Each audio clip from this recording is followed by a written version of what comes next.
Hi guys, it's Lewis here. I've decided to do another review video of a film that's available on a streaming service because cinemas are open again, but it don't really feel too confident going to them right now. But I think probably when Tenet comes out at the end of August, that'll be the one I go and see.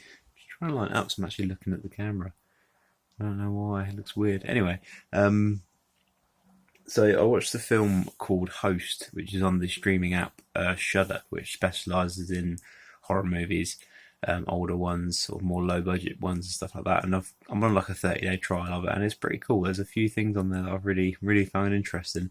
Um, I must admit, this is the first thing of the coronavirus era that we're currently living in. Like, this is the first kind of um, art that's been created as a result of it, I guess, as far as I know, anyway. Um, and I think myself and many others don't want to see something like that. Generally speaking, like it's kind of when this is over, whatever form that may take. I don't ever want to be reminded of it again. And I think most people don't, but this intrigued me enough to give it a look. That being said, so the film's shot entirely on Zoom or a similar group chat video camera app thing. And which I think a lot of us are quite familiar with now because we've been using them a lot over the past few months. I know I have, because I've been at home that whole time pretty much.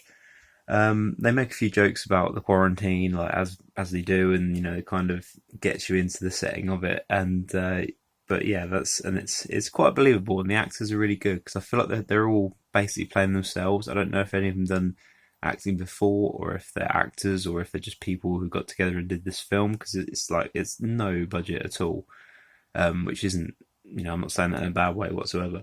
And yeah, that plays into it because it's got kind of the Jaws effect where it's like less is more. You don't really see what's going on in some sense, not for any long period of time. And it's basically about a group of friends who perform a séance over Zoom. They're all in separate houses, and there's kind of roughly six of them. There's a couple that come and go, and yeah, basically it goes badly, as these things do in movies. Uh, yeah, and it's just under an hour, which I quite liked. I feel like most films feel the need to be stretched out to about 90 minutes, but I'm glad they kept this short because I feel like the premise probably wouldn't have worked if it had gone on that long. This was just right, I think. Um, and I like horror films, but I'm not a big kind of ghost type horror thing. That's the one thing that kind of freaks me out a little bit, even though I don't believe in that kind of thing at all, like at all. It still is kind of one of them trigger things for me. But I thought, I'll give this a look, and I genuinely found it scary, but in like an exciting way. Like I was kind of on edge, and it does a good job of teasing little bits, and kind of when it does get scary, it can calm itself down again, and you think something's going to happen, but it doesn't. So it does a good job. You don't really figure it out. It kind of keeps you on your toes, as it were. I know a horror film's effective by the amount of times I swear while I'm watching it, like out loud, and this got me to exclaim out loud at least six times and two good swears out of me. So that's how I knew that it did its job. Um, but yeah, I really liked it. It's a pretty unique film. It reminds me of the film Searching from a couple of years ago. Obviously, it's a completely different type of film, but that was entirely on computer screens and stuff like that. And this is basically, I saw one review suggested watching it on a laptop with headphones in, which is quite a good idea because that will be quite authentic. I watched it on a television, but it still worked. So I really liked it. I found it quite convincing. I found it genuinely scary. And yeah, it was a really interesting experiment that paid off quite well.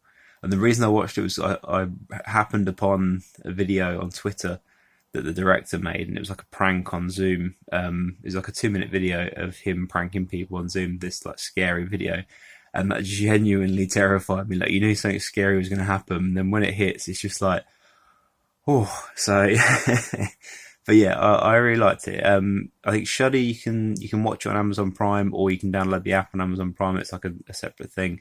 I think it offers you a 7-day trial, but there's a code for like a 30-day one. But yeah, I'd recommend. I recommend give it a look if you like horror films and you want something that you may find genuinely scary. There's quite a few other good films in there as well. There's The Pool, Rogue, One Cut of the Dead.